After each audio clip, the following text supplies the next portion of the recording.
Welcome to the Tech Egg. Don't get scrambled. Enjoy the video. In this video, I will explain how to change your Tesla Model 3 air filter. First, gather your tools. You will need a clip pry tool, a trim tool, and a T20 Torx screwdriver. Make sure you have 2 new cabin air filters. Before beginning, turn off your climate control system. Then, slide the front passenger seat all the way back and remove the floor mat to create ample workspace.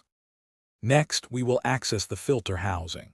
Use your clip pry tool to carefully release the 4 push clips securing the passenger footwell cover. While supporting the cover, disconnect the 2 electrical connectors for the light and speaker.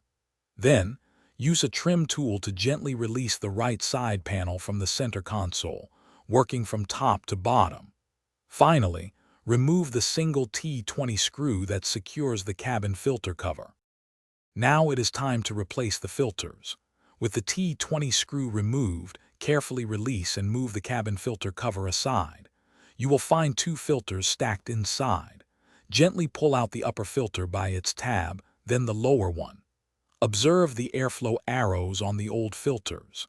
Insert the new lower filter first, ensuring its arrow points towards the rear of the vehicle, then slide in the upper filter. To finish, we will reassemble the components. Reinstall the cabin filter cover, ensuring it seats correctly, and secure it with the T20 screw, tightening it to 1.2 Newton meters. Reconnect the 2 electrical connectors to the footwell cover, then resecure the cover with its push clips. Finally, align the right side panel with its slots on the center console and apply pressure until all clips are fully secure. Replace the floor mat and you are done. Thanks for watching. Consider subscribing if I helped unscramble your problems.